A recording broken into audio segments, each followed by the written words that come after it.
अस्सलाम वालेकुम। मेरी उम्र 50 साल की लगभग है। आज से 25 साल पहले की बात है जब मेरी उम्र 25 साल के लगभग थी। मुझे सरकारी नौकरी मिल गई थी। मेरे घर वाले मुतवस्सित तबके से ताल्लुक़ रखते थे, इसलिए सरकारी नौकरी का मुझे मिल जाना सब घर वालों के लिए खुशी की बात थी। जैसी भी नौकरी थी लेकिन सरकारी थी, इसीलिए मुझे और मेरे घर वालों को कबूल थी। नौकरी थी जेल में कैदी औरतों के देखभाल करना, जेल की सफाई सुथरी, कैदियों और जेल के दीगर अमले का खाना पकाना। जेलों का हमारे माशरे में तासिर बिल्कुल अच्छा नहीं है, और अच्छा हो भी कैसे सकता है जब जेलें जुराइम पेशा लोगों का कैद खाना है और मैं जुराइम पेशा औरतों के इस कैद खाने में मुलाजिम थी। मैं इन मुजरिम औरतों के लिए खाना भी बनाती और इनके रहने की जगह की सफाई सुथराई भी करती। मेरी ड्यूटी सुबह 9 बजे से शाम 7 बजे तक होती। मैं सारा दिन जेल में गुजारती थी, चाहे मुलाजिम थी लेकिन जाती तो जेल में थी। इसीलिए मेरे बारे में मोहल्ले वालों और रिश्तेदारों की राय बिल्कुल अच्छी नहीं थी। सब लोग मेरी और मेरे घर वालों की पीठ पीछे तरह तरह की बातें करते थे। इन लोगों की ये अफवाहें और बेबुनियाद बातें मेरे और मेरे घर वालों के कानों तक भी पहुंचती थी। मैं फितर ताला परवा थी, लोगों के रवैयों और इनकी बातों को अपने जहन पर सवार नहीं करती थी। अपने काम में मगन रहती। मेरे माँ बाप लोगों की बातों से परेशान होते और मेरे भाई मुझसे नाराज़ रहने लगे, लेकिन मैं लोगों की ज़बानें नहीं पकड़ सकती थी और ना ही इन्हें यह समझा सकती थी कि मैं जेल में 9 घंटे की ड्यूटी करती हूँ, वहाँ अपना काम करती हूँ, किसी जुर्म के पादाश में कैद नहीं की जाती और ना मुझे कोई सज़ा मिलती है, बल्कि ये मेरी मुलाजमत है और इस मुलाजमत के करने से मुझे हलाल रिज़्क मिलता है। लेकिन दुनिया वाले हलाल रिज़्क के कमाने को भी मेरे लिए बेइज्जती गर्दार रहे थे और तरह तरह की फजूल और बेबुनियाद बातें मेरे बारे में फैलाते रहे थे। लोग जो भी बोलते मैं परवाह नहीं करती थी। मैं मेहनत मजदूरी से रिज़्क कमा रही थी। मुझे कोई शर्मिंदगी और लोगों का कोई डर नहीं था, लेकिन जो लोग बातें सुनते थे वो मेरे बारे में कुछ अच्छा तासीर नहीं लेते थे। ये मोहल्ले वालों और रिश्तेदारों की फैलाई हुई बातों का ही नतीजा था कि जब मेरे माँ बाप ने मेरा घर बसाने के लिए मेरे रिश्ते देखने शुरू किए तो कहीं भी बात नहीं बनी। जो लोग आते मोहल्ले वालों और रिश्तेदारों की सरगोशियाँ किसी न किसी ही तरीके इनके कानों में पड़ जाती और वो उल्टे कदमों वापस पलट जाते। मेरे वालिदैन बेबस थे, वो सिर्फ कोशिश कर सकते थे और मेरा घर बसाने के लिए उन्होंने बहुत कोशिश की, लेकिन कामयाब नहीं हो सके।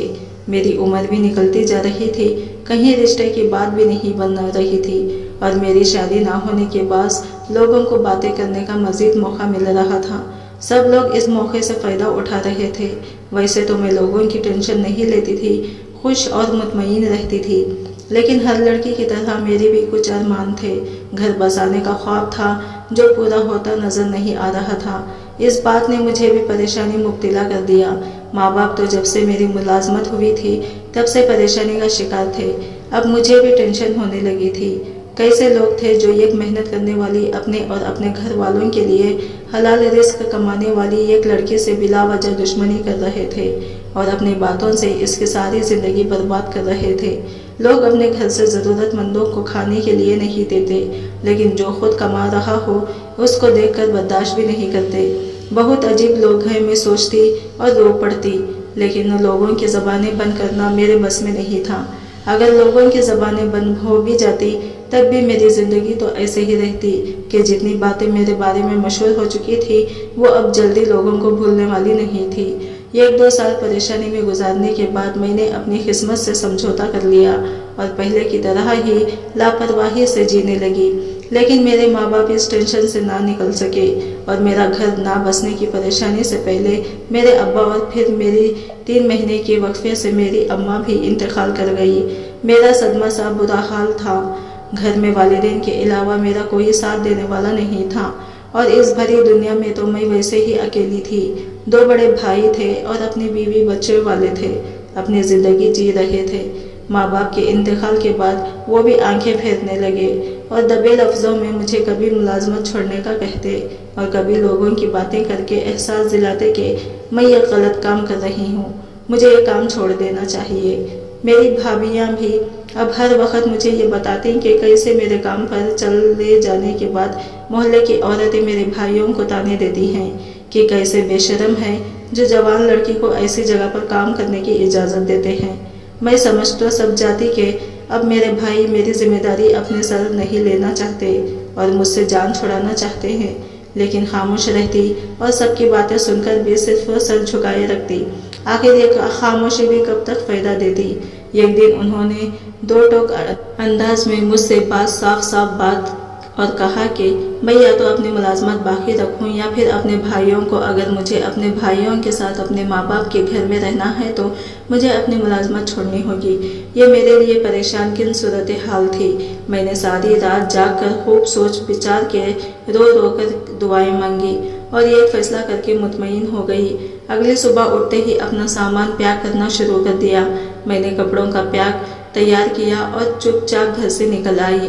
میرے پاس یہی راستہ تھا۔ ہر طرح سے سوچنے کے بعد میں نے یہ قدم اٹھایا تھا، اگر میں ملازمت چھوڑ دیتی اور بھائیوں اور بھابھیوں کے آسرے گھر پر بیٹھ جاتی تو اپنی ضرورتوں کو ترس جاتی۔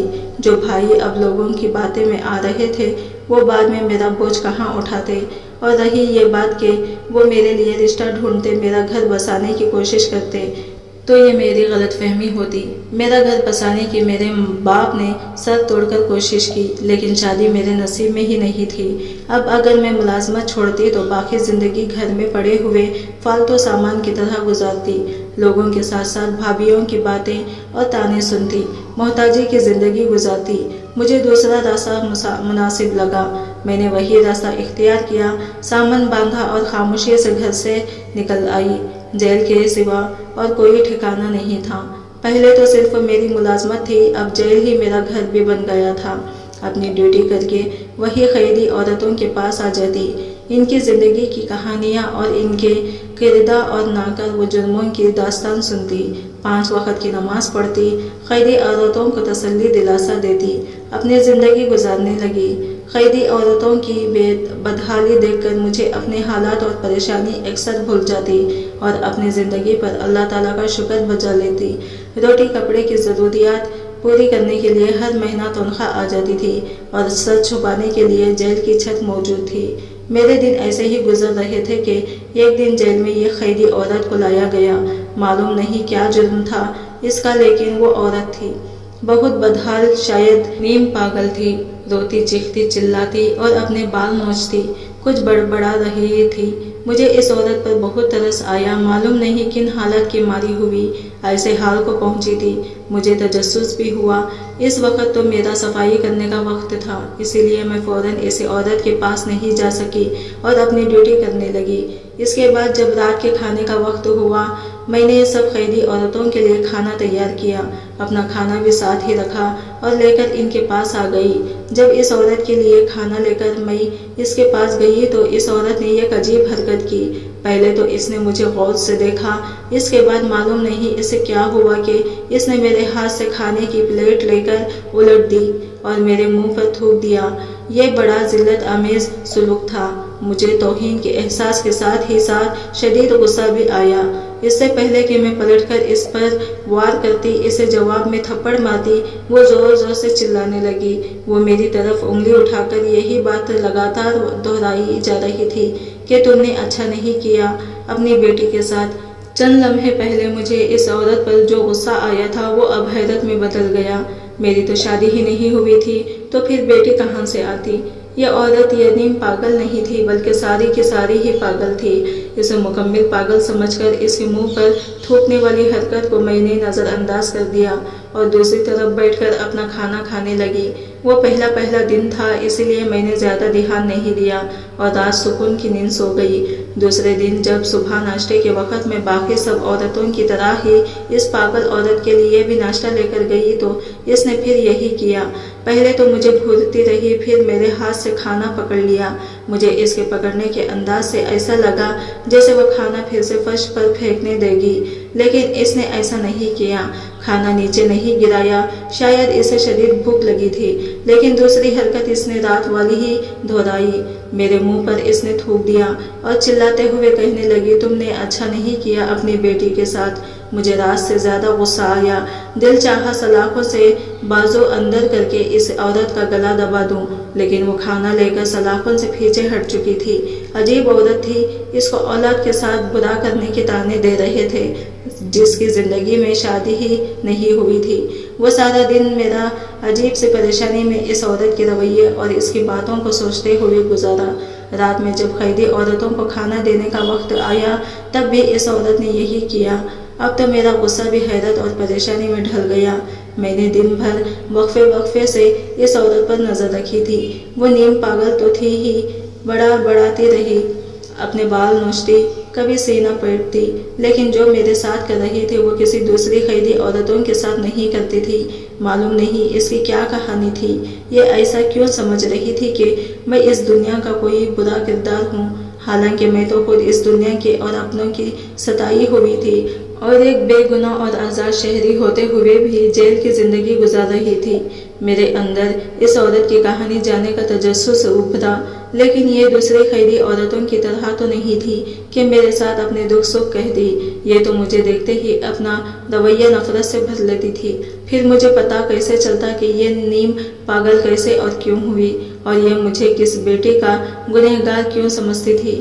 میں نے چند دوسری قیدی عورتوں سے کہا کہ وہ اس عورت سے بات چیت کریں اور باتوں باتوں میں اس سے اصل بات اور معاملے پوچھنے کی کوشش کریں، اس کی کہانی پوچھیں، کچھ تو بتائے گی، کچھ تو معلوم ہوگا۔ ساتھی قیدی عورتوں نے اپنے تیز بہت کوشش کی، لیکن وہ کسی کے سلام کا جواب دینے کے لیے اس کی طرف متوجہ نہیں ہوتی تھی، جبکہ ہر روز مجھے لان تان کرنا بھی نہیں بھولتی تھی۔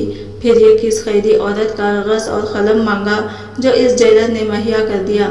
اب وہ بڑبڑاتی نہیں تھی، نہ ہی بال نوچتی اور نہ اپنا سینہ پیٹتی، بلکہ کچھ لکھتی رہتی۔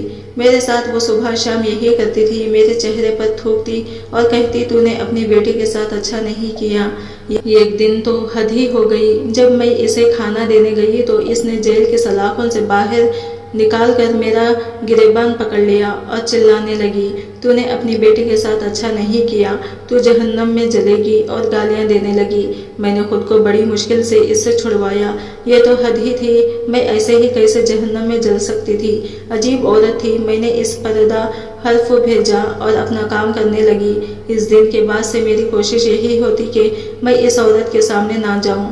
بلا وجہ کی ذلت میں مزید نہیں لے سکتی تھی، لیکن اس عورت کی شاید نظر مجھ پر ہی چپکی رہتی تھی۔ اسے میری جھلک بھی نظر آتی تو چلانے لگتی۔ میں اب اس عورت سے شدید کوفت کا شکار ہو چکی تھی اور دن رات دعائیں کرتی تھی کہ اس عورت کو جیل سے اور مجھے اس عورت سے جلد از جلد رہائی ملے۔ آخرکار میری دعا قبول ہو گئی اور اس عورت کی ضمانت پر رہائی ہو گئی۔ میں نے سکھ کا سانس لیا، لیکن جاتے وقت اس عورت نے ایک عجیب حرکت کی۔ وہ میرے پاس آئی، کچھ دیر کھڑی ہو کر مجھے دیکھتی رہی اور پھر ایک لفافہ میرے ہاتھ میں دیا اور چلی گئی۔ میں نے حیرت سے ان کاغذوں کو دیکھا جو اس وقت لفافے کی صورت تہا لگے ہوئے میرے ہاتھ میں تھے۔ یہ وہی کاغذ تھے جو اس عورت نے منگوائے تھے اور اسے جیلر نے لا کر دیے تھے۔ شاید ان میں اس عورت کی کہانی اور میرے ساتھ اس عورت کے عجیب رویے کی وجہ لکھی ہوئی ہو۔ میرے ذہن میں یہ خیال آیا اور میں فوراً وہ سارے کاغذ کھول کر پڑھنے لگی۔ میں جیسے جیسے پڑھتے گئی میرے رونگٹے کھڑے ہو گئے اور میں شدید ترین حیرت میں گھر گئی۔ یہ بہت ہی غیر متوقع بات تھی۔ ایسے کیسے ہو سکتا ہے؟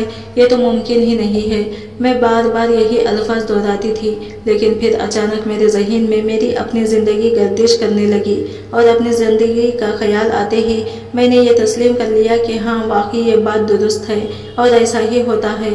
اس خیال کے آتے ہی میری بے یقینی اس کو یک یقین میں بدل گئی اور اگلے دن میں نے بہت سالوں بعد اس جیل سے باہر قدم نکالا۔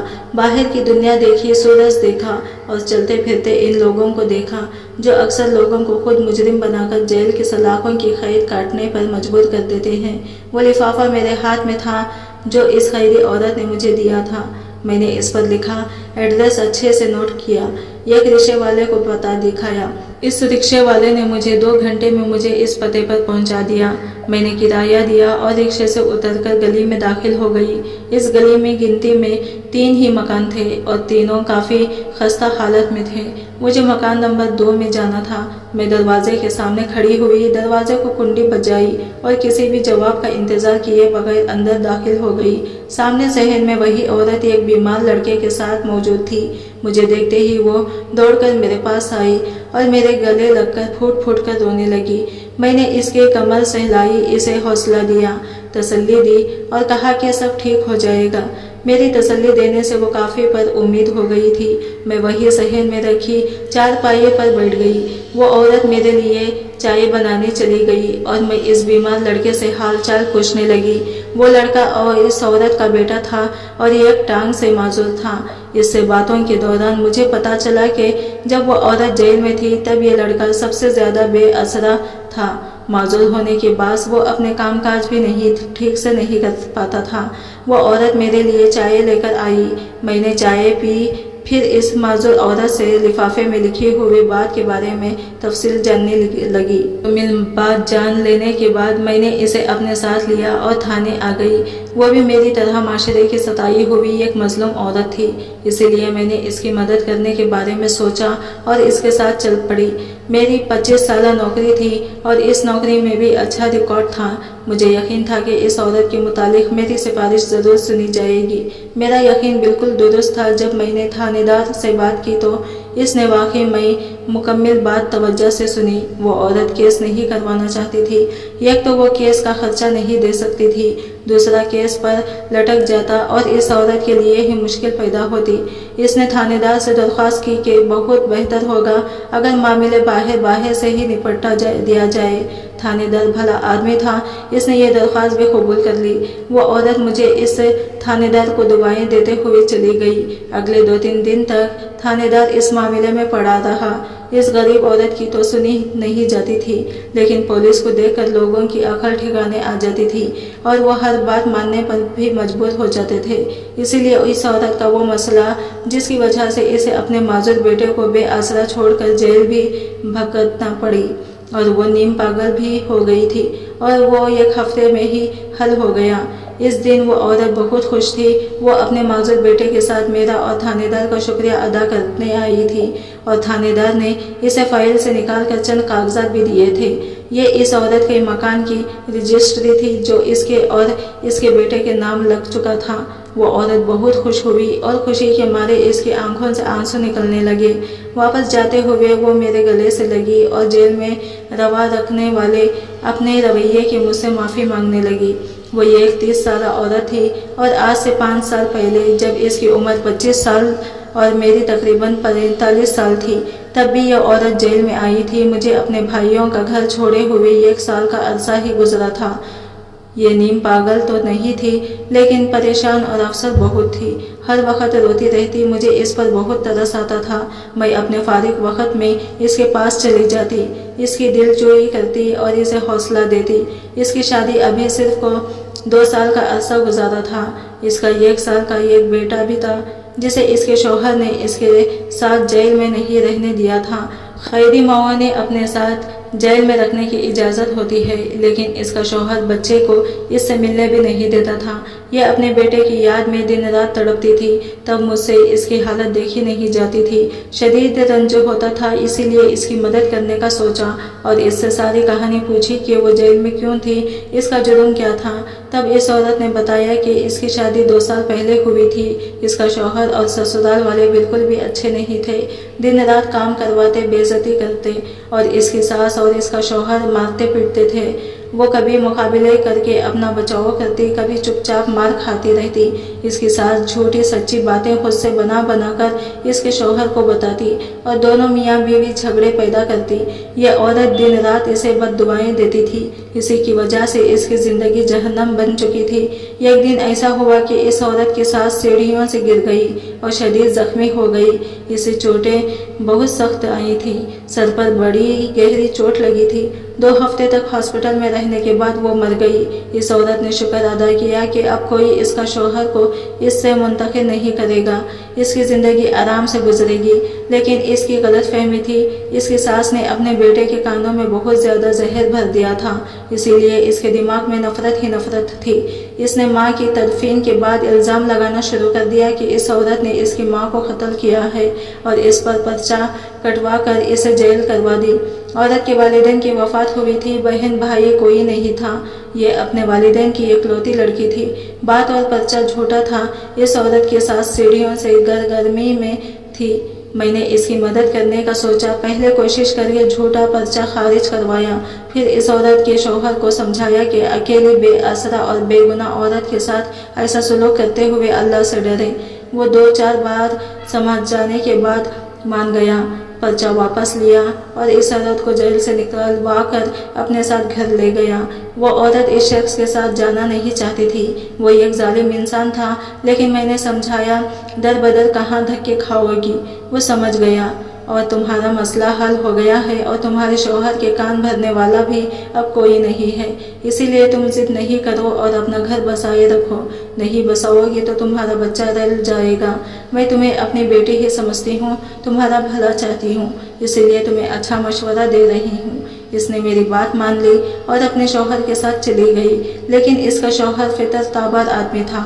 वो इसे मारता, जोर कोप करता था और इसके पीछे से जब यह औरत जेल में थी, इसके बच्चे का ख्याल रखने वाला भी कोई नहीं था। इसीलिए वो बेचारा बच्चा भी कमज़ोर और हड्डियों का ढांचा बन गया और इसका असर के टांगों पर हुआ, जिसके बाद वो माजूर हो गया।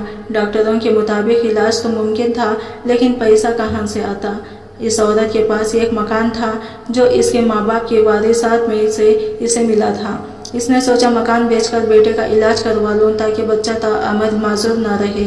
इसके शौहर को ये बात मालूम हुई तो अपनी बदफितरत के मुताबिक इसने मकान के कागजात इसे उठा लिए और अपने किसी दोस्त के साथ मिलकर इस पर जायदाद पर कब्ज का केस करवा के फिर से जेल करवा दी। जेल में आते ही इस औरत ने मुझे पहचान लिया, लेकिन मैं नहीं जान सकी। इसलिए मुझे देखते ही चिल्लाती और बद्दुआएं देती और कहती कि तुमने अपनी बेटी के साथ अच्छा नहीं किया। अगर मैं इसे शौहर के साथ रहने के लिए कायल नहीं करती, इसकी बात मानकर इसकी मदद नहीं करती, अदालत के ज़रिए से खुला करवा देती, तो इसके साथ दोबारा इतना बड़ा बुरा नहीं होता था। पता नहीं इसका माजूर और कम सन बेटा किस हाल में होगा। किसे खुदा तरस इंसान ने इसके बेटे हर तरस खाते हुए इसकी ज़मानत तो करवा दी, लेकिन मसला मुकम्मल छुटकारे के लिए इसे मेरी अलावा नज़र नहीं आया। इसीलिए इसने अपनी सारी ये ख़त में लिखी और जाते वक्त मुझे थमा दी। ख़त पढ़ते ही मुझे हैरत हुई और मुझे सारी बात याद भी आ गई। मैंने पहले की तरह ही मदद करने का सोचा और इस बार कहा कि मदद इस तरह करोगी इसके शौहर से इसकी जान छूट जाए और वो बदफितरत आदमी दोबारा कभी भी इस औरत को तंग ना कर सके। इसके लिए थानेदार इस बात की थानेदार ने इसके शौहर को पकड़कर जेल में डाल दिया। मकान की रजिस्ट्री इसके शौहर से वापस लेकर अदालत के ज़रिए से मकान इस औरत के नाम लगवा दिया और जो इसके शौहर का घर था इसकी रजिस्ट्री इसके बेटे के नाम कर दी। अब ये औरत ये घर में खुद रहती और दूसरे को बेचकर अपने बेटे का इलाज करवाती। इसका शौहर हमेशा के लिए जेल में सड़ता रहता। वो अपने किए का फल पाता और इस औरत को इसके सब्र और आजमाइश के बाद अच्छा सिला मिल गया था। आज की वीडियो आपको कैसी लगी कमेंट करके ज़रूर बताइएगा और वीडियो अच्छी लगी है तो लाइक शेयर ज़रूर कीजिएगा और चैनल को सब्सक्राइब करें फ्रेंड्स। मिलते हैं अगले न्यू वीडियो के साथ, तब तक के लिए अल्लाह हाफिज़।